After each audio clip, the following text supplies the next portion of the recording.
മത്തായി സുവിശേഷം അതിന്റെ 5-ാം അധ്യായം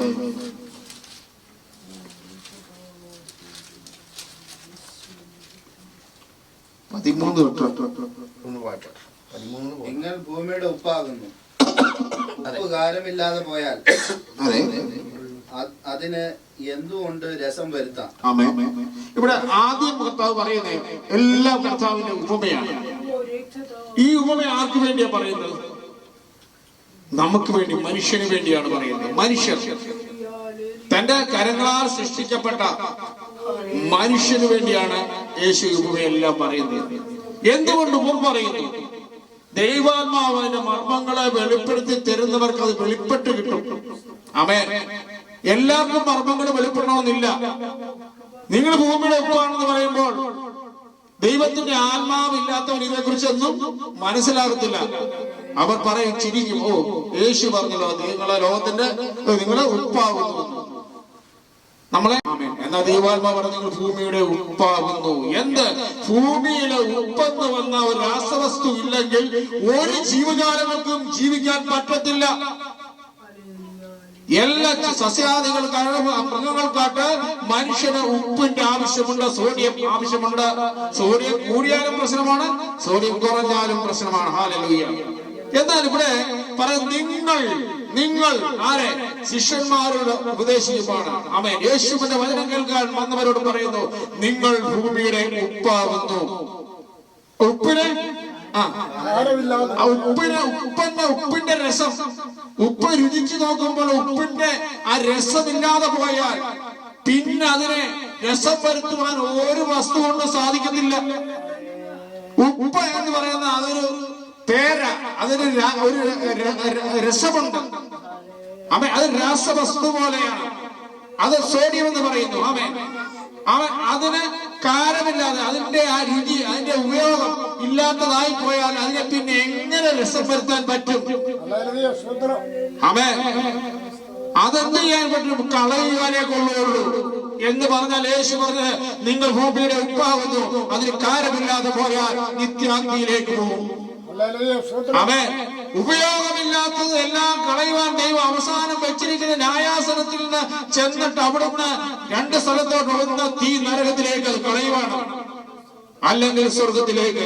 ഭൂമിയുടെ ഉപ്പായി ജീവിച്ചാൽ, മറ്റുള്ളവർക്ക് രുചികരമായി നമ്മൾ ജീവിച്ചാൽ, മറ്റുള്ളവർ ഉപ്പിനാൻ രുചി വരുത്തുന്ന വചനത്തിന്റെ വാക്കുകളായിരിക്കണം നമ്മുടെ പ്രവർത്തികള്. ആയിരിക്കും ഭൂമിയുടെ ഉപ്പാകുമെന്ന് പറയുന്നത് അതാണ്. ആമേൻ. സ്തോത്രം. ഹല്ലേലൂയ. നിങ്ങൾ ഭൂമിയുടെ ഉപ്പാകുന്നു, അതിനെ എന്തുകൊണ്ടുണ്ട്? രസം വരുത്തും.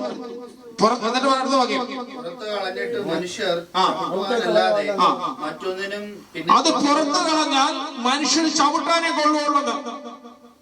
ഉപ്പിന്റെ രസം പോയി കഴിഞ്ഞാൽ അതുകൊണ്ട് യാതൊരു പ്രയോജനവുമില്ല. അത് നമ്മുടെ വഴിയിലിട്ടാലും അത് ചവിട്ടിക്കളയാനേ പറ്റൂ. അതിന് യാതൊരു രസവുമില്ല. അതൊരു സസ്യത്തിന് പോലും പ്രയോജനമില്ല, ഒരു ജീവജാലങ്ങൾക്കും പ്രയോജനം, ആർക്കും പ്രയോജനമില്ലാത്തതായി തീരുമെന്ന് നമ്മൾ യേശുവിന്റെ നാമത്തിൽ. അടുത്ത വാക്യം, നിങ്ങൾ ലോകത്തിന്റെ വെളിച്ചമാകുന്നു. അടുത്ത ഉപമ പറയാണ്, നിങ്ങൾ ലോകത്തിന്റെ വെളിച്ചമാകുന്നു. നമ്മൾ ആരാണ്? ലോകത്തിന്റെ വെളിച്ചമാണ്. വീണ്ടും ജനനം പ്രാപിച്ച ഓരോ വ്യക്തികളും ലോകത്തിന്റെ വെളിച്ചമാണ്. ആ വെളിച്ചം മങ്ങിപ്പോകാൻ പാടില്ല. വെളിച്ചം എപ്പോഴും കത്തിക്കൊണ്ടേയിരിക്കണം. അത് മറ്റുള്ളവർക്ക് പ്രകാശമായി തീരുവാൻ ഇടയാകണം. നമ്മള് എത്ര പേർക്ക് പ്രകാശമായി തീരുന്നുണ്ട്? നമ്മുടെ ജീവിതം നമുക്ക് പോലും പ്രകാശമില്ലാത്ത രീതിയിലല്ലേ നമ്മുടെ ജീവിതം എന്ന് പറയുന്നത്. നമ്മൾ പറയുമ്പോൾ വീണ്ടും ജനിച്ചവരാണെന്ന് പറയുമ്പോൾ തന്നെ നമ്മൾ പലപ്പോഴും നമുക്ക് പോലും വെളിച്ചമില്ലാത്ത അവസ്ഥയിലാണ്, ഇരുളിൽ തപ്പിത്തടഞ്ഞ് നടക്കുകയാണ്. വെളിച്ചമില്ലാത്തവൻ വെളിച്ചത്തെ കുറിച്ച് എങ്ങനെ പറയാൻ പറ്റും? ഒരു വെളിച്ചമുള്ളവനെ വെളിച്ചത്തെ കുറിച്ച് പറയാൻ പറ്റുകയുള്ളൂ. മറ്റുള്ളവരിലേക്ക് പകർന്നു കൊടുക്കണമെങ്കിൽ അവൻ വെളിച്ചമുള്ളവനായിരിക്കണം, അവൻ സാക്ഷ്യമുള്ളവനായിരിക്കണം. അവൻ ലോകത്തിന്റെ ഇച്ഛപ്രകാരം നടക്കുന്ന ഒരു വ്യക്തിക്ക് അവന് വെളിച്ചമില്ല, അവനൊരു സാക്ഷ്യമില്ലാത്തവനാണ്. അവനെ അംഗീകരിക്കാൻ നമ്മൾ തയ്യാറാകും. ദൈവവചനം അനുസരിക്കാതെ നടക്കുന്ന ഒരു വ്യക്തി, ദൈവവചനത്തിന് വിരോധമായി നടക്കുന്ന ഒരു വ്യക്തി നമ്മളെ ഉപദേശിക്കാൻ വന്നാൽ എങ്ങനെയിരിക്കും നമ്മുടെ അവസ്ഥ? നമ്മളതിനെ സ്വീകരിക്കില്ല. ചിലപ്പോൾ ചില വ്യക്തികള്, ചില ബഹുമാനിക്കപ്പെട്ട മനുഷ്യരാൽ ബഹുമാനിക്കുന്ന വ്യക്തികളാണെങ്കിൽ നമ്മളെ മിണ്ടാതിരിക്കും, പക്ഷെ അതിനെ സ്വീകരിക്കാൻ പറ്റത്തില്ല. യേശുവിന്റെ നാമത്തിൽ. ഹലോ വായിച്ചാൽ അവിടുന്ന് വായിച്ചു. നിങ്ങൾ ലോകത്തിന്റെ വെളിച്ചമാകുന്നു. മലമേലിരിക്കുന്ന പട്ടണം മറഞ്ഞിരിക്കാൻ സാധ്യമല്ല. നിങ്ങൾ ലോകത്തിന്റെ വെളിച്ചമാകുന്നു. നമ്മൾ ലൂക്കോസ് സുവിശേഷം 8-ാം അധ്യായത്തിൽ 16-ാം വാക്യം ഒന്ന് വായിച്ചാൽ.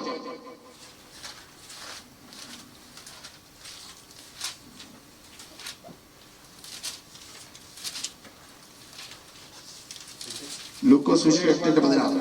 വിളക്ക് കൊളുത്തിയിട്ട് ആരും അത് പാത്രം കൊണ്ട് മൂടുകയോ കട്ടിൽ കീഴി വയ്ക്കുകയോ ചെയ്യാതെ അകത്തു വരുന്നവർ വെളിച്ചം കാണേണ്ടതിന്. അപ്പൊ ഇവിടെ പറയുന്നത് വിളക്ക് കത്തിച്ച് എന്ത് ചെയ്യും? അത് പാത്രം കൊണ്ട് മൂടുകയോ കട്ടിൽ കീഴോ വയ്ക്കുകയില്ല. ഒരു വെളിച്ചമാണ് നമ്മള്. എന്നിട്ട് നമ്മൾ എന്ത് ചെയ്തിരിക്കുകയാണ്? ഈ വെളിച്ചത്തെ പാത്രം കൊണ്ട് മൂടി വെച്ചിരിക്കുക. മറ്റുള്ളവർക്ക് യാതൊരു ഗുണവും നമ്മളെ കൊണ്ടില്ല. പാത്രം കൊണ്ട്, അത് എന്താണ് ഇങ്ങനെ പാത്രം കൊണ്ടെന്ന് പറയാൻ കാരണം? ആദ്യം നമ്മൾ വെളിച്ചം ഉദിക്കേണ്ടത് ഭവനത്തിൽ നിന്നാണ്. ഒരു ഭവനത്തിലാണ് പാത്രങ്ങള്, ഒരു ഭവനത്തിലാണ് കട്ടില്. കുടുംബമാണത് ആദ്യത്തേത്. കുടുംബത്തിൽ നിന്ന് പ്രകാശിക്കണം. കുടുംബങ്ങളിലാണ് പാത്രങ്ങളും കട്ടിലുകളും കിടക്കുമ്പോൾ അവൻ നമ്മുടെ ഭവനത്തിൽ നിന്ന് ആ പ്രകാശം ഉദിക്കണം. ഹല്ലേലൂയ. ഭവനത്തിലുള്ള പാത്രം കൊണ്ടത് മൂടി വെക്കാതെ ഭവനത്തിലുള്ളവർക്ക് എല്ലാവർക്കും പിന്നീട് സഭയിലേക്ക് വ്യാപരിക്കും, അത് ദേശത്തേക്ക് വ്യാപരിക്കും, പട്ടണം തോറും രാജ്യം തോറും അത് പ്രകാശമായി തീരണം. അപ്പോൾ അത് ഭവനത്തിൽ നിന്ന് ആരംഭിക്കണം. യേശുവിന്റെ നാമത്തിൽ. ഹല്ലേലൂയ. പാത്രം കൊണ്ട് മൂടുകയോ കട്ടിന്റെ കീഴിലോ വെക്കാൻ പാടില്ല.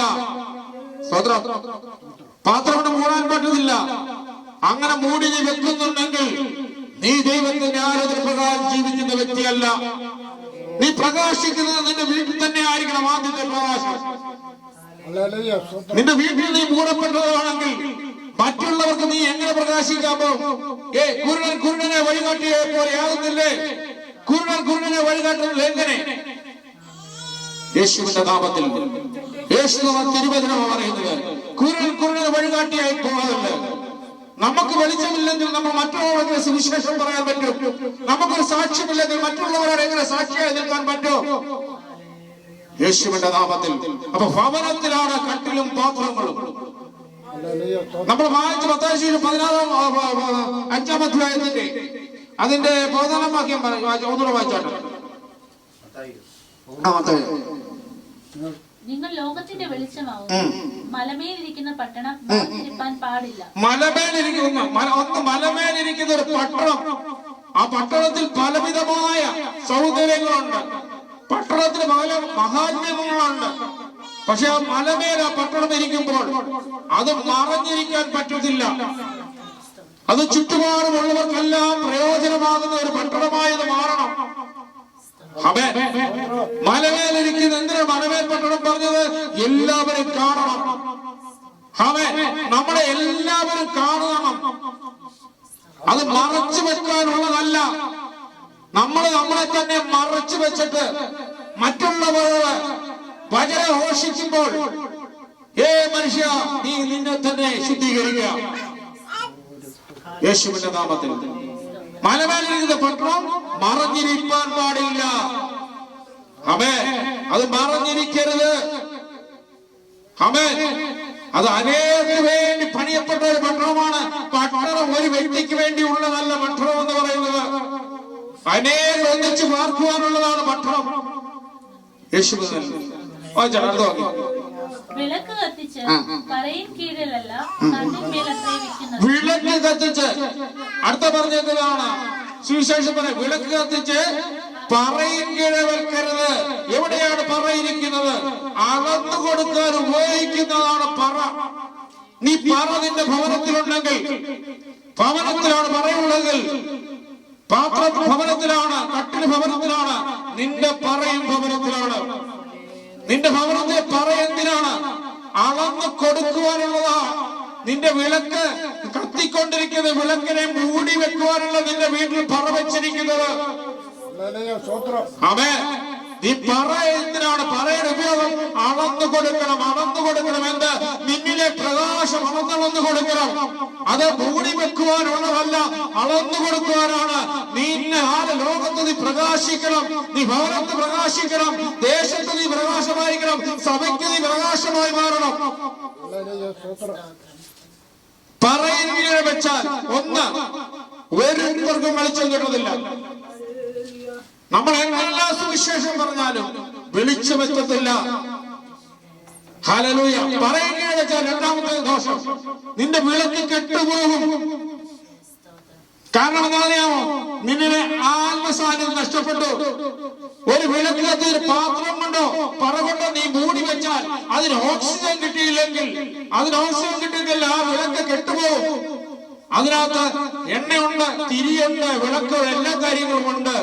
പക്ഷെ അത് കത്തണമെങ്കിൽ തീ കെട്ടുപോകും. കാര്യം തീ കത്തണമെങ്കിൽ ഓക്സിജൻ വേണം. എന്ന് പറഞ്ഞാൽ നിന്റെ ഓക്സിജനാണ് ദൈവത്തിന്റെ ആത്മാവ്. നിന്റെ ഓക്സിജനാണ്, നിന്റെ ജീവനാണത്.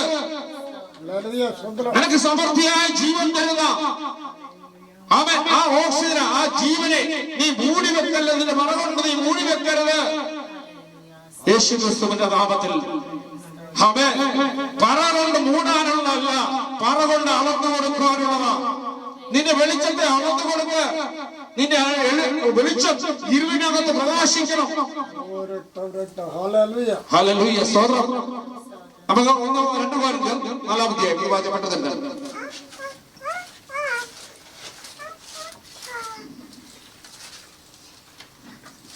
അതിന് 2 കൊരിന്ത്യർ 4-ന്റെ വാക്യം കൊണ്ട് വായിക്കപ്പെട്ടു. 2 കൊരിന്ത്യർ 4-ന്റെ 3-6 വരെ.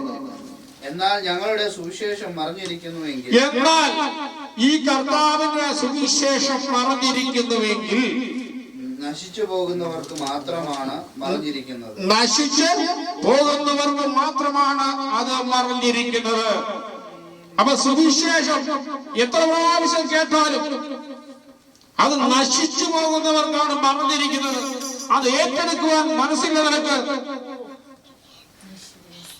വചനം ആര് പറയുന്നതല്ല, സത്യവചനം, ഇതിനകത്തെ വചനം പറയുമ്പോൾ അത് ഏറ്റെടുക്കാൻ നിനക്ക് മനസ്സുണ്ടെങ്കിലേ നീ പ്രകാശമായി മാറുന്നുള്ളൂ. ഇല്ല, എന്നും നിന്റെ ജീവിതം മുഴുവനും, നിന്റെ ആയുസ് മുഴുവനും മരണം വരെയും ഇരുളിൽ കൂടെ നീ സഞ്ചരിക്കും.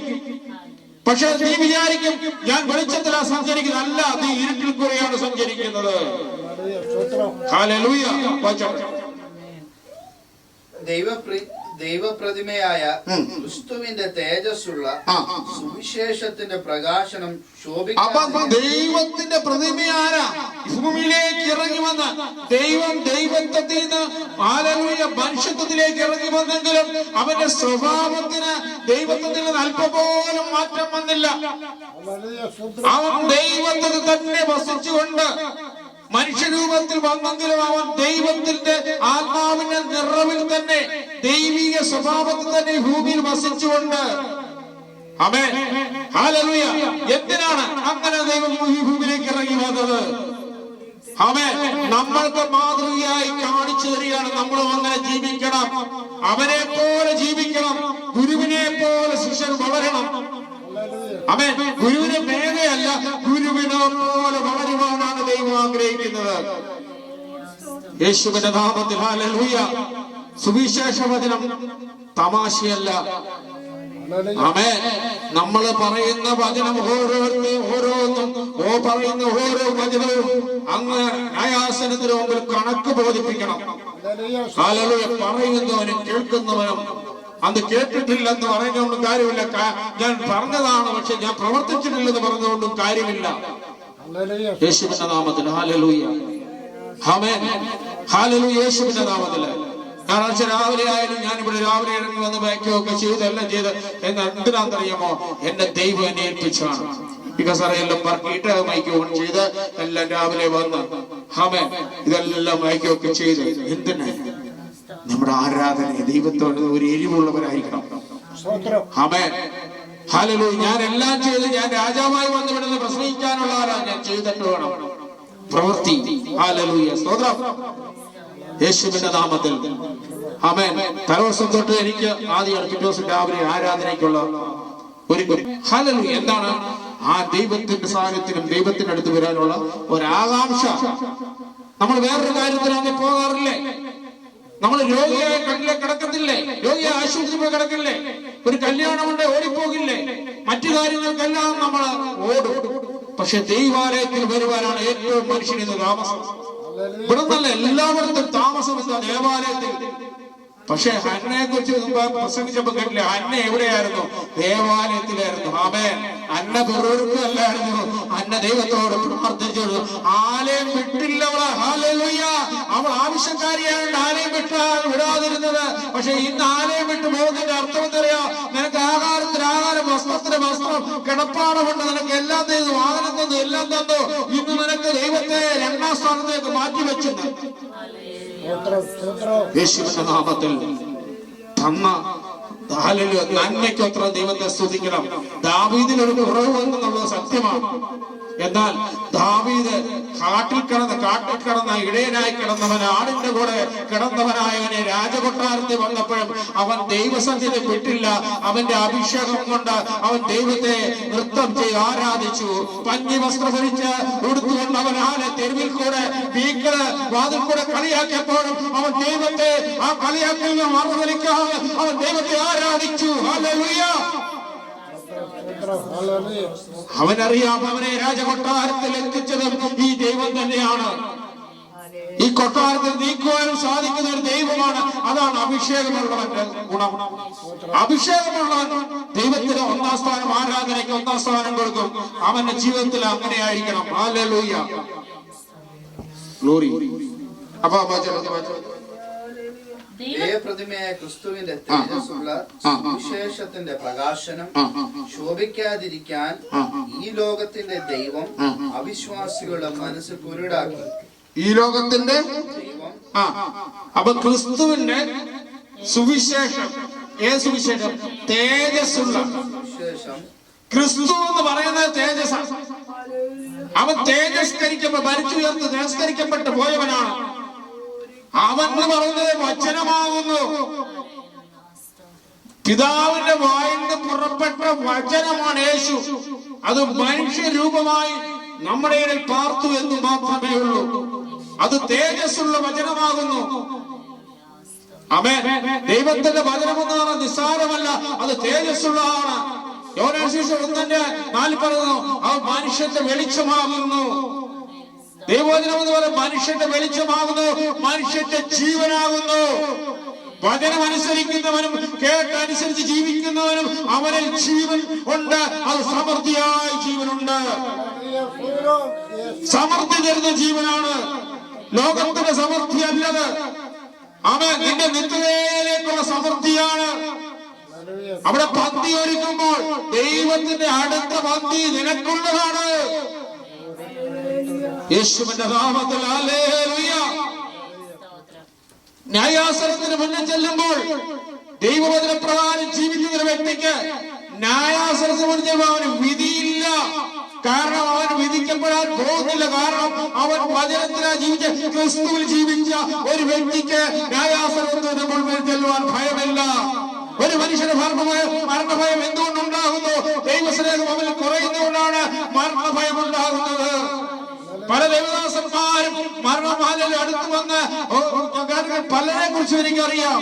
ഡോക്ടർമാര് പറഞ്ഞ് വീട്ടിൽ കൊണ്ടുപോക്കോ, ഇതാ ഇനി രക്ഷയില്ലെന്ന് പറയുമ്പോഴും സന്തോഷത്തോടെ വന്ന് കട്ടിലേക്ക് വന്ന് സ്വപ്നം പറഞ്ഞ് മരിച്ചവരുണ്ട് ദേവദാസന്മാര്. എനിക്കറിയാവുന്ന ദേവദാസൻ മരിക്കപ്പാർ നേരം അവസാന ശ്വാസം എടുത്ത് ഭാര്യയും മക്കളെ അടുത്ത് വിളിച്ചിട്ട് പറഞ്ഞു, മോളെ മോനെ, ഭാര്യയോട് പറഞ്ഞു, ഞാൻ പോവുകയാണ്, ഞാൻ എന്റെ കർത്താവിന്റെ അടുത്തേക്ക് പോവുകയാണ്. ആ വ്യക്തിക്ക് മരണത്തിന് ഭയമില്ലാതെ വരാൻ കാരണം അവന്റെ ഉള്ളത്തിൽ സമൃദ്ധിയായൊരു ജീവനുണ്ടായിരുന്നു. നമ്മളെ പോലെ ഉണ്ടായിപ്പോണ്ടല്ല, ജീവൻ സമൃദ്ധിയായുള്ളതായിരിക്കണം. യേശുവിന്റെ നാമത്തിൽ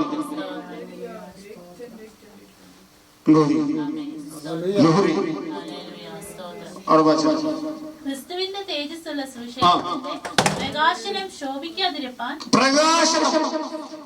തേജസ്സുള്ള സുവിശേഷം എന്താണ്? അത് പ്രകാശനമുണ്ട്. സകലമായ മനുഷ്യന്റെ പാതക ദീപമാണ്, അത് വെളിച്ചമാണ്. നമ്മൾ നടക്കുന്ന സ്ഥലത്തല്ല, പോകുന്ന സ്ഥലത്ത് നമ്മൾ ഏത് സ്ഥലത്തൂടെ പോലെ ഇരുട്ടിൽ കൂടെ പോയാലും ഹാലലുയ വെളിച്ചം ഉള്ളിടത്തൂടെ പോയാലും അതൊരു പ്രത്യേക വെളിച്ചമായി ഹാലലുയ യാതൊരു ശത്രുവും തൊടാതെ വേണം. വചനത്തിന്റെ ഉള്ളത്തിലുണ്ടെങ്കിൽ ഒരു ശത്രുവിനും നിന്റെ മേൽ അധികാരം സ്ഥാപിക്കാൻ പറ്റില്ല. യേശുവിന്റെ നാമത്തിൽ ഹാലലുയ സ്തോത്രം. ശോഭിക്കാതിരിപ്പാൻ ഈ ലോകത്തിന്റെ ദൈവം അപ്പൊ നമ്മള് ഇപ്പൊ ആരധീനതയിൽ കിടക്കുന്നതാ? ഈ ലോകത്തിന്റെ ദൈവത്തിന്റെ അധീനതയിലാണ് കിടക്കുന്നത്.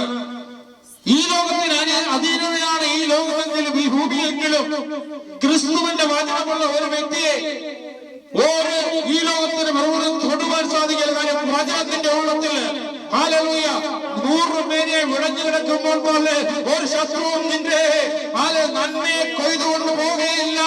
നിന്റെ ആത്മാവിന്റെ നാശത്തിലേക്ക് നയിക്കാൻ സമ്മതിക്കുന്നില്ല. കാര്യം ക്രിസ്തു നിന്റെ ഉള്ളത്തിൽ പ്രകാശമായിരിക്കുകയാണ്. അത് വാളായി ശത്രുവിനെ ഇല്ലാതാക്കും. നിനക്കെതിരായി വരുന്ന ശത്രുവിനെ ഇല്ലാതാക്കുന്നതാണ്. അത് പല രൂപത്തിൽ പ്രവർത്തിക്കും. അവൻ വചനം നമ്മൾ പഠിച്ചു കഴിഞ്ഞാൽ അനേക രൂപത്തിലാണ് ദൈവത്തിന്റെ വചനം പ്രവർത്തിക്കുന്നത്. Glory, hallelujah, hallelujah, hallelujah. ഒരു സ്തുതി മുഴങ്ങട്ടെ യേശുവിന്റെ നാമത്തില്. സ്തുതി മുഴങ്ങണം. ഹല്ലേലൂയ. ആകാശമണ്ഡലങ്ങളിലെ ശക്തികളെ തകർക്കുന്നതാണ് സ്തുതിയുടെ മുഴക്കമെന്ന് പറയുന്നത്. ആത്മാവിന്റെ ആരാധന അങ്ങനെയാണ്. അശുദ്ധിയിലുള്ള ആരാധനയായിരിക്കില്ല, ആത്മാവിനുള്ള ആരാധന വെളിപ്പെടുമ്പോ അതിനെ കലവുന്ന സ്തോത്രയാഗമെന്ന് പറയുന്നത്. അശുദ്ധി നിർന്നതായിരിക്കരുത്, ആത്മാവിന്റെ ഫലമുള്ളവനായി മാറി സ്തുതി കൽപ്പിക്കുക യേശുവിന്റെ നാമത്തിൽ. Hallelujah, glory. ഒരു വാക്ക് ആ വാക്യം പറയാം. ഈ ലോകത്തിന്റെ ദൈവം അവിശ്വാസികളെ ആരാണ് അവിശ്വാസികൾ? നമ്മളായിരിക്കും ഈ വചനം കേൾക്കാത്തവരല്ല അവിശ്വാസികൾ. അവരവിശ്വാസികളാണ്. ഓക്കെ, ഞാൻ അവരെ അങ്ങനെയല്ല പറയുന്നത്. ഇവിടെ പറയുന്നത് എന്താണ്? അവിശ്വാസികൾ ദൈവവചനം കേട്ട് കഴിഞ്ഞിട്ടും അനുസരിക്കാത്തവനാണ് അവിശ്വാസം. ആമേൻ. വെളിയിലുള്ളവരെ അല്ല നമ്മൾ പറയുന്നത്, നമ്മളെ തന്നെ പറയണം. വചനം അനേക പ്രാവശ്യം കേട്ടത്, അനേക പ്രാവശ്യം നമ്മൾ പറഞ്ഞിട്ടുള്ള വചനം. എന്നാൽ നമ്മൾ അനുസരിക്കാതിരിക്കുമ്പോൾ നമ്മൾ ഏത് കൂട്ടത്തിലാണ്? അവിശ്വാസിയുടെ കൂട്ടത്തില്ല. അവിശ്വാസിയാണ്. നമ്മളെ വിശ്വാസി അല്ല. യേശുവിന്റെ നാമത്തിൽ അവിടെ വായിച്ചിട്ടുണ്ട്. അവിശ്വാസികളുടെ മനസ്സ് കുരുടാക്കി ഞങ്ങളെ തന്നെയല്ല ക്രിസ്തേശുവിനെ കർത്താവെന്നും ഞങ്ങളെയോ യേശു നിമിത്തം നിങ്ങളുടെ ദാസന്മാരും എന്നത്രേ ഞങ്ങൾക്ക് അത്ര മതി പോലെ. ഹല്ലേലൂയ, സ്തോത്രം. ലൂക്കോസ് 11-ാം അധ്യായം അതിന്റെ 33-ാം വാക്യം വായിച്ചു. 33 ഒന്ന് പെട്ടെന്ന് വായിച്ചു.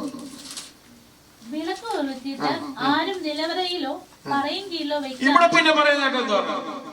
വിളക്ക് കൊത്തി എവിടെ വെക്കല്ലെന്ന് മുമ്പേ പറഞ്ഞ ഒരിടത്ത് പറഞ്ഞ പാത്രവും കട്ടിൽ കീഴിൽ വെക്കല്ല, വേറെ പറഞ്ഞ പറ കൊണ്ട് പോട്ടെ.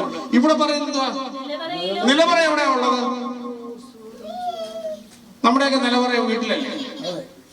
ആമേൻ. സഭയിലല്ല, അവരുടെ വീട്ടിലാണ് നീ ആരംഭിക്കുന്നത് നിലവറ. ആമേൻ. നിലവറ എവിടെയാണ്? വായിച്ചേട്ടാ. വിളക്ക് കൊളുത്തിയിട്ട് ആരും നിലവറയില് പലരും ഉണ്ട്. നിലവറയെ കൊണ്ട് വാതിലടിച്ച് പൂജാമുറി അല്ലെങ്കിൽ പ്രാർത്ഥനാ മുറിയാന്നും പറഞ്ഞ് വിളക്ക് കത്തിച്ചു കൊണ്ടുവന്ന പ്രാർത്ഥനാ മുറിക്കകത്ത് കൊണ്ട് വെച്ചാല് നിന്റെ പ്രാർത്ഥന വെളിച്ചം വെളിയിലെത്തത്തില്ല. ഹല്ലേലൂയ. കടന്നു വരുന്നവർക്ക് പ്രകാശമായി തീരണമെങ്കിൽ നീ അറിയിക്കാത്തല്ല വെക്കേണ്ടത്, നീ പുറത്തു കൊണ്ടുപോ. ഹല്ലേലൂയ. നീ അത് കത്തിക്കുന്നതാണ്, അവിടുന്ന് കത്തിക്കണം. നിന്റെ ഭവനത്തിൽ കത്തണം, കത്തിയിട്ട് വേണം പുറത്തു വരാൻ. യേശുവിന്റെ നാമത്തില് ഹല്ലേലൂയ. ആദ്യം നീ കത്തണം, നിന്റെ ഭവനത്തെ കത്തണം. എല്ലാത്തിനും ഒരു അടിസ്ഥാനമാണ്. അത് ക്രിസ്തുവിന്റെ പാറമേൽ ആഴത്തിൽ കുഴിച്ച പാറമേൽ അടിസ്ഥാനമെന്ന് പറഞ്ഞാൽ അടിസ്ഥാനം എവിടുന്നാണ് കർത്താവ് നമുക്ക് തന്നെ അവിടുന്ന് അത് ആരംഭിക്കണം. ആമേൻ. എവിടെ ഒരുവൻ നിൽക്കുന്നുണ്ട് അവനെ തകർക്കാൻ ശത്രു. ഹല്ലേലൂയ. ഏത് ഭവനത്തിൽ ഐക്യതയോടെ നിൽക്കുന്നോ, ഏത് ഭവനത്തിൽ ആരാധനയുണ്ടോ, ഏത് ഭവനം അവിടെയാണ് ശത്രു കയറി കളിക്കുന്ന കാര്യം പലരും മറന്നുപോയി. ഏതാണ് പ്രശ്നം? ആ സ്നേഹമുള്ളത് കൊണ്ടാണ് ഞാൻ ഇങ്ങനെ പറയുന്നത്. ഹല്ലേലൂയ. ആർക്കും വിഷമം ഉണ്ടാകുവാനല്ല ഞാനിത് പറയുന്നത്. ഹല്ലേലൂയ. നമ്മൾ ഒന്നിച്ച് ആരാധിച്ച് ഒന്നിച്ച് പ്രാർത്ഥിച്ച് നമ്മൾ അവിടെ ചെല്ലുമ്പോൾ ആരാ അവിടെ ചെല്ലുന്ന അറിയത്തില്ല, പക്ഷെ അവിടെ കാണുമ്പോൾ ഹല്ലേലൂയ, ദൈവത്തിന് സ്തോത്രം, ദൈവത്തിന് സ്തുതി അർപ്പിക്കാനുള്ളവരാണ് അവിടെ ചെല്ലുമ്പോൾ കാണുമ്പോൾ ആ സന്തോഷം എന്ന് പറയുന്നത് ഈ ഭൂമിയിൽ അറിയിക്കാനൊക്കാത്ത സന്തോഷം അവിടെയുണ്ട്. പാട്ടുപാടി എന്ത് സന്തോഷം അവിടെ എത്തുമ്പോൾ പരസ്പരം കാണുമ്പോൾ സന്തോഷമുണ്ട്. ആ സന്തോഷം കാണണം. നമ്മൾ ഒന്നിച്ചുകൂടെ ആരാധിച്ചു കഴിഞ്ഞ് നമ്മൾ പല വഴിയാണെങ്കിൽ ഹല്ലേലൂയ, നമ്മുടെ ആരാധനയ്ക്ക് എന്ത് മഹിമ.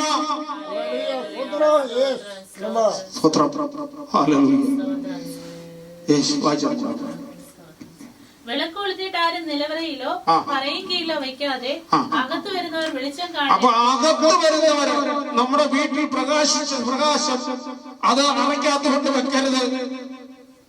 അടയ്ക്കാത്ത കൊണ്ട് വെക്കുക. നമ്മുടെ വീട്ടിൽ പ്രകാശിച്ചു കഴിഞ്ഞിട്ട് അകത്ത് വരുന്നവർ പുറത്തുനിന്ന് വരുന്നവർക്ക് കൂടെ പ്രകാശമായി തീരണം. പുറത്തുനിന്ന് വരുന്നവരോട് നമ്മുടെ വെളിച്ചം കണ്ട് നമ്മുടെ അടുത്തേക്ക് വരണം. ഇതാ ഇവിടെ ഒരു വെളിച്ചമുണ്ട്. അവർ അന്വേഷിച്ച് നടക്കുകയാണ്, വെളിച്ചം എവിടെയുണ്ട്, വെളിച്ചം എവിടെയുണ്ടെന്ന്. അങ്ങനെയൊക്കെപ്പോൾ കേട്ടു, ഇന്ന കർത്താവിന്റെ ദാസന്റെ ഭവനത്തിൽ ചെന്നാൽ അവിടെ ഒരു വെളിച്ചമുണ്ട്. കാരണം ആ വെളിച്ചത്തെ കുറിച്ച് കേട്ടറിഞ്ഞ് ചെല്ലണം. ലോകത്തിന്റെ വെളിച്ചമായി യേശുവിനെ കുറിച്ച് കേട്ടറിഞ്ഞ പുരുഷാരമല്ല യേശുവിന്റെ അടുത്ത് ചെന്നു ഒരു ആരവം ഉണ്ടായി. കാരണം എന്തുകൊണ്ടറിയാം? യേശുവിന്റെ അടുത്ത് വെളിച്ചമുണ്ട്, അവന്റെ അടുത്ത് ജീവന്റെ വഴികളുണ്ട് എന്നറിഞ്ഞ് ജനോടെ തടിച്ചുകൂടി. അഞ്ചപ്പം കൊണ്ട് 5000 തൃപ്തരായപ്പോൾ 10,000-15,000 അവർ ഒന്നിച്ചു കൂടിയിട്ടുണ്ടെങ്കിൽ എന്തുകൊണ്ട് അവർ കൂടി? അവർ കൂടിയതിന്റെ അർത്ഥം ഒന്നേ ഉള്ളൂ, അവരുടെ യേശു ഉണ്ടാക്കുന്ന അഞ്ചപ്പം തിന്ന് തൃപ്തരായി പോകുവാനില്ല. അവന്റെ വാർത്തയുണ്ട്, ജീവന്റെ വഴിയുണ്ട്. അത് കേൾക്കുവാനാണ് അവർ ഓടിയെത്തിയത്. ഹല്ലേലൂയ. 3 രാവും പകലും അവർ ആ തിരുവഴിയിൽ കേട്ടിരിക്കുന്നെങ്കിൽ അവർ ക്ഷീണിച്ചില്ല, തളർന്നു പോയില്ല. വിശപ്പ് അവർ അറിഞ്ഞില്ല. പക്ഷെ അറിഞ്ഞവർ അവർ ഉണ്ടായിരുന്നു. അവരുടെ ശരീരത്തിന്റെ വിശപ്പിനെ അറിയുന്നവർ ഉണ്ട്. അവൻ പറഞ്ഞു, നിങ്ങളുടെ കയ്യിൽ എത്ര അപ്പമുണ്ട്, ഇത്ര ഉണ്ട്, ഇനി കൊണ്ടുപോവാ, നിങ്ങൾ അവർക്ക് കൊടുക്ക എന്ന് അവരോട് പറഞ്ഞപ്പോൾ അവർക്ക് അതിന് മാത്രം വിശ്വാസമില്ലായിരുന്നപ്പോൾ യേശു പറഞ്ഞു, ഇനി കൊണ്ടുപോവാ, ഞാൻ വാഴ്ത്താം, ഞാൻ തുറക്കാം, ഞാൻ നിങ്ങൾക്ക് തരാം എന്ന് വാഴ്ത്തി തുറക്കി 5000 പുരുഷന്മാരും ബാക്കി സ്ത്രീകളും കുഞ്ഞുങ്ങൾക്കും വയറും നിറച്ച് അപ്പം കൊടുത്തവനാണ് യേശു. അതോട് യേശു പറയുന്ന ഒന്നാണ്, അവന്റെ രാജ്യം നീ അന്വേഷിക്കുക, അവന്റെ രാജ്യം നീ മനുഷ്യ. എന്താണ്? അവന്റെ വചനത്തിൽ നമ്മൾ ചെല്ലാം. അവന്റെ ജീവവഴി കേൾക്കാൻ അനുസരിക്കുമ്പോൾ നിന്റെ പിന്നാലെ വരും. നിനക്കുള്ള ആവശ്യമുള്ള കാര്യങ്ങള്, അനാവശ്യമായ ഒന്നും കാര്യങ്ങളല്ല വെറുതെ, നിനക്ക് ആവശ്യമുള്ളതെല്ലാം നിന്റെ പിന്നാലെ വരും. അവൻ അയക്കും. അവിടെ 3 ദിവസം ഇരുന്നെങ്കിൽ അവരും അവിടുന്ന് വിട്ടുപോകുമ്പോൾ അവർ ജീവന്റെ മണി മാത്രമല്ല, അവരുടെ ഉള്ളത്തിൽ ജീവന്റെ മണി മാത്രമല്ല, വയറ് നിറച്ച് ആഹാരം കഴിച്ച് 12 തൊട്ട് നിറച്ചിട്ട് ബാക്കി വെച്ചിട്ടാ പോയത്. ഓ കർത്താവിനെ അനുഗമിക്കുന്ന വിശക്കില്ല. ഹല്ലേലൂയ. അവന് വേണ്ടതല്ല. ഭൂമി ജീവിക്കുമ്പോഴും എന്ത് വേണമെന്ന് അവൻ അറിയാം. നമ്മുടെ പിതാവിനെ അറിയാം. സ്വർഗസ്ഥനായ പിതാവിനെ നമ്മൾ പ്രാർത്ഥിക്കുന്നതിന് മുമ്പേ നമുക്ക് വേണ്ടതിനെ കുറിച്ച് അറിയാം. പക്ഷെ യേശുവിനെ പിൻപറ്റുന്നവന് വേണ്ടതെല്ലാം അറിയാം. ഉണ്ണുവാനും ഉടുക്കുവാനും കിടക്കുവാനും ഇടപെടാക്കി തരുന്നവനാണ്. പൗലോസ് പറയുന്നു, ഉണ്ണുവാനും ഉടുക്കുവാനുണ്ടെങ്കിൽ. എന്നാൽ ഈ അന്ത്യകാലത്ത് അത് നിങ്ങളുടെ വചനം ഞാൻ തിരുത്തിയൊന്നും പറയരുതേ കേട്ടോ. ഹല്ലേലൂയ. അന്ത്യകാലത്ത് കിടക്കണമെങ്കിൽ ഒരു ഭവനം കൂടെ വേണമല്ലോ. ഇതുപോലെ വലിയ മാളിക വേണമെന്നല്ല, ഒരു ഭവനവും. നമ്മൾ ഇത്രയൊക്കെ ആഗ്രഹിച്ചാൽ മതി. ഉണ്ണാനും ഉടുക്കാനും, നമ്മുടെ ഭക്തത കുറയ്ക്കുവാനും, നമുക്ക് ആഹാരം കഴിക്കുവാനും, കിടക്കാനും ഒരു ചെറിയ പാർപ്പിടവും ഇത്രയും ഉണ്ടെങ്കിൽ നമ്മൾ ആരാ? നമ്മൾ ഭാഗ്യവാന്മാർ. അതിന് മേലായി ഒന്നും ആഗ്രഹിക്കരുത്. അതിന് മേലായി ആഗ്രഹിച്ചവരെല്ലാം നിങ്ങൾ പിന്നെ വായിച്ച 6-ാം അധ്യായം 6-ാം വാക്യം തൊട്ട് വായിച്ച മതിയെ. ദൈവവചനം വിറ്റ് ആദായ സൂത്രമാക്കിയവരെ കുറിച്ച് പറയുന്നുണ്ട്.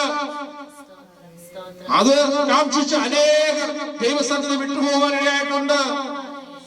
ദൈവത്തെയും മാമോനെയും ഇതിന്റെ 6-ാം അധ്യായത്തിൽ, മത്തായി സുവിശേഷം 6-ാം അധ്യായത്തിൽ 23 വാക്യങ്ങൾ വായിച്ചാൽ പറയും, ദൈവത്തെയും മാമോനെയും കൂടെ സേവിക്കാൻ സാധിക്കത്തില്ല. ദൈവത്തെയും മാമോനെയും കൂടെ ഒരു മനുഷ്യൻ സേവിക്കാൻ പറ്റത്തില്ല. 2 യജമാനെ ഒരാൾക്ക് സേവിക്കാൻ പറ്റത്തില്ല. ഒന്നിനെ തള്ളി ഒന്നിന് പക്ഷം ചേരും. അല്ലെ, തുരുമ്പും പുഴു എടുക്കുന്ന ഈ സ്ഥലത്തല്ല നമ്മുടെ നിക്ഷേപം. നമ്മുടെ ഹൃദയം എവിടെ ഇരിക്കുന്നു അവിടെയാണ് നിക്ഷേപം. നമ്മുടെ ഹൃദയം എവിടെയായിരിക്കണം? യേശുവിന്റെ അടുത്ത് ആയിരിക്കണം. യേശുവിന്റെ അടുത്ത് ഇരിക്കുന്നിടത്ത് അവിടെയാണ് നമ്മുടെ നിക്ഷേപം ഇരിക്കുന്നത്. ഹല്ലേലൂയ.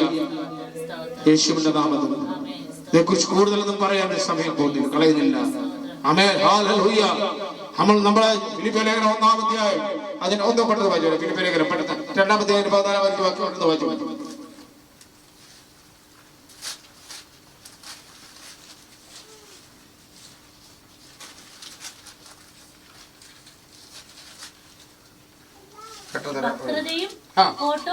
വക്രതയും കോട്ടവും ഉള്ള തലമുറയുടെ നടുവിൽ നിങ്ങൾ ഇപ്പൊ ഇവിടെ ആരുടെ നമ്മളൊക്കെ ഇരിക്കും താമസിക്കുന്നത്? വക്രതയും കോട്ടവും തലമുറയുടെ ഇടയിൽ നിന്ന് നിങ്ങൾ അന്യരും പരമാർത്ഥികളും ദൈവത്തിന്റെ നിഷ്കളങ്ക മക്കളും ആകേണ്ടതിന് ആരായിരിക്കാം? നിഷ്കളങ്ക മക്കളും ആകേണ്ടതിന്. നിങ്ങൾ വായിച്ചാൽ മതി. എല്ലാ പിറുപിറുപ്പും വാദവും കൂടാതെ ചെയ്യുവീൻ. എല്ലാ വാദവും കൂടാതെ ചെയ്യുവീൻ. അവരുടെ ഇടയിൽ നിങ്ങൾ ജീവന്റെ വചനം വചനപ്രകാരം പ്രമാണിച്ചുകൊണ്ട് ഈ ലോകത്തിൽ ജ്യോതിസായിരിക്കണം. ജ്യോതിസുകളെ പോലെ പ്രകാശിക്കണം.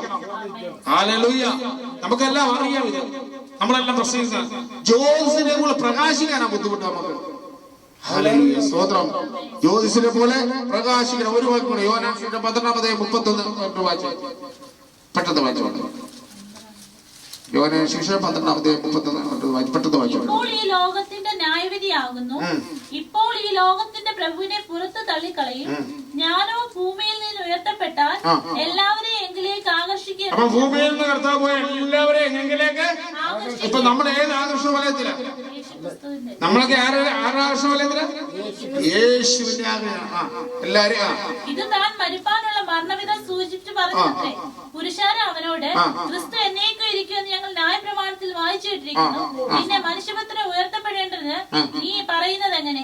ഈ മനുഷ്യപുത്രൻ ആരെന്ന് ചോദിച്ചു. അതിന് യേശു അവരോട്, ഇനി കുറെ കാലം മാത്രം വെളിച്ചം നിങ്ങളുടെ ഇടയിൽ ഇരിക്കും. കുറെ കാലം മാത്രം വെളിച്ചം. നമ്മൾ ശിശുമാരോട് അവരോട് പറയുന്നതാണ്, കുറെ കാലം മാത്രമേ ഉള്ളൂ വെളിച്ചം നിങ്ങളുടെ ഇടയിൽ. ഇരുൾ നിങ്ങളെ പിടിക്കാതിരിക്കാൻ നിങ്ങൾക്ക് വെളിച്ചം ഉള്ളിടത്തോളം നിങ്ങൾക്ക് ഞാൻ പകർന്നു തന്ന ജീവന്റെ വചനമെന്ന വെളിച്ചം വെളിച്ചമുള്ളിടത്തോളം നടന്നുകൊണ്ട് ശിശുമാരോട് പറയുമ്പോൾ അവൻ മരിച്ചുയർന്നു കഴിഞ്ഞ് പരിശുദ്ധാത്മാവാകുന്ന വെളിച്ചം നമ്മുടെ ഓരോരുത്തരുടെ ഹൃദയത്തിൽ വന്നതുകൊണ്ടാണ് അവൻ രക്ഷിക്കപ്പെട്ട് നമ്മൾ ഇന്ന് ഇവിടെ നിൽക്കുന്നത്. ഹല്ലേലൂയ. സ്തോത്രം. ഹല്ലേലൂയ. ഇന്ന് അനേകരിലേക്ക് വെളിച്ചം പോകേണ്ട സമയമായി. ഹല്ലേലൂയ. അപ്പൊ വെളിച്ചമുള്ളിടത്തോളം ഇരുളിൽ നടക്കുന്നവൻ താൻ എവിടെ പോകുന്നതെന്ന് അറിയുന്നില്ല. നിങ്ങൾ വെളിച്ചത്തിന്റെ മക്കളാകേണ്ടതിന് അപ്പൊ നമ്മൾ ആരായിരിക്കണം? വെളിച്ചത്തിന്റെ മക്കളായിരിക്കണം. എന്ന് പറയാൻ യേശുവിന്റെ മക്കള്, പുത്രത്തിന്റെ ആത്മാവുള്ളവര്, ക്രിസ്തുവിന്റെ വചനം, ജീവന്റെ വചനം നമ്മൾ ഉള്ളതിനുള്ളത്തോളം കാലം ആരാണ്? നമ്മള് യേശുവിന്റെ ആത്മാവിനാൽ നിറയപ്പെട്ടവരാണ്.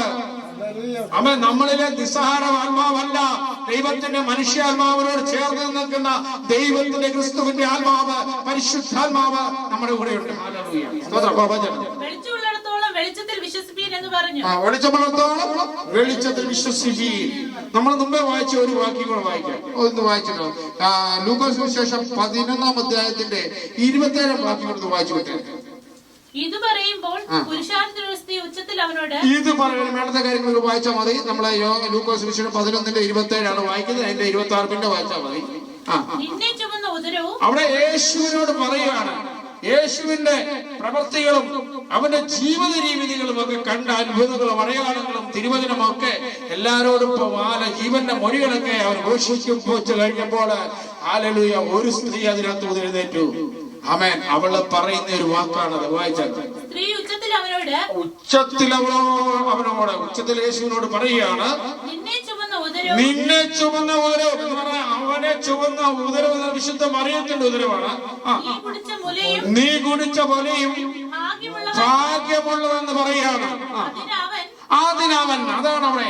ഹല്ലേലൂയ. ഇന്ന് പലരും പറയുന്നു യേശുവിനേക്കാൾ ഒന്നാം സ്ഥാനം ഹല്ലേലൂയ യേശുവിനെ പ്രസവിച്ച മാതാവിനല്ല കൊടുക്കേണ്ടത്, യേശുവിനാണ് ഒന്നാം സ്ഥാനം. യേശുവാണ് സകലത്തിന്റെയും. അവിടെ അതുകൊണ്ട് ആ സ്ത്രീ പറയുന്ന ഒരു വാക്കാണ് നിന്നെ ചുമന്ന ഉദരവും നീ കുടിച്ച മുലയും. ആ സ്ത്രീയാണ് ഭാഗ്യമുള്ളതെന്ന് പറയുമ്പോൾ യേശു എന്താണ് വചനം പറയുന്നത്? അതിനവൻ അല്ല ദൈവത്തിന്റെ വചനം കേട്ട് പ്രമാണിക്കുന്നവനത്രേ ഭാഗ്യവാനാണ്. ദൈവത്തിന്റെ വചനം കേട്ട് പ്രമാണിക്കുന്ന നമ്മളെ പോലുള്ളവരാണ്. പക്ഷെ പ്രമാണിക്കണം, അനുസരിക്കണം, അതുപോലെ ജീവിക്കണം, പ്രവൃത്തിയോടുകൂടെ ജീവിക്കണം. സംസാരം മാത്രം പോരാ, പ്രവൃത്തിയോടുകൂടെ ജീവിക്കുവാൻ നമ്മൾ തയ്യാറാകണം. യേശുവിന്റെ നാമത്തിൽ അവിടെ യേശുവിനോട് പറയുമ്പോൾ ആ മറിയത്തെ വിശുദ്ധ മറിയത്തെ കുറിച്ച് വിശുദ്ധ മറിയത്തിന് എതിരല്ല. യേശു ഭൂമിയിലേക്കും ഏറ്റവും ഭാഗ്യവതിയായ ഒരു സ്ത്രീയാണ്, കൃപ ലഭിച്ചവളാണ് വിശുദ്ധ മറിയ. എന്നാൽ എല്ലാവരും ന്യായാസനത്തിന് മുമ്പ് ചെല്ലണം. അവൻ സകല മനുഷ്യരീരത്തിൽ വേറെ പാപമുണ്ട്. ആദാമിന്റെ തലമുറ സന്തതിയായി പിറന്ന സകലവരിലും പാപമുണ്ട്. പാപമില്ലാതെ ഭൂമിയിലേക്ക് വന്ന ഒരാളേ ഉള്ളൂ, അത് ജീവന്റെ കർത്താവായ യേശുവാകുന്നു. അവൻ പറഞ്ഞ വാക്കാണിത്. ഹല്ലേലൂയ. ദൈവവചനമനുസരിച്ച് ജീവിക്കുന്നവരാണ് ഭാഗ്യവാന്മാർ. ദൈവവചനമനുസരിച്ച് ജീവിക്കുന്നവരാണ് ഭാഗ്യവാന്മാർ. സ്തോത്രം. ഹല്ലേലൂയ. അതായിരിക്കണം വെളിച്ചം. അതാണ് ലോകത്തിന്റെ വെളിച്ചം. അതായിരിക്കണം. യേശുവിന്റെ വചനമനുസരിച്ച് ജീവിക്കുമ്പോൾ വിശുദ്ധന്മാർ തന്നെ ആയിക്കോട്ടെ. നമുക്ക് പ്രാർത്ഥന ഒരുവരുടെ ഉള്ളൂ. സകലത്തിനും മേലായ മധ്യസ്ഥത പിതാവിന്റെ അടുത്ത് മധ്യസ്ഥ വഹിക്കുന്ന പുത്രനായ യേശു മാത്രമേ ഉള്ളൂ ഒരു മധ്യസ്ഥൻ. ആമേൻ. എബ്രായലേഖനങ്ങളിലൊക്കെ എഴുതി വെച്ചിരിക്കുന്നതാണ് ഏക മധ്യസ്ഥൻ, ഏക പുരോഹിതൻ, ഏക രാജ്യപുരോഹിതൻ സ്വന്തം യാഗമായി നടത്തിയിട്ട് സ്വന്തം രക്തവുമായി ആകാശത്തുകൂടെ കടന്നുപോയ ഏക ശ്രേഷ്ഠ മഹാ പുരോഹിതൻ യേശു.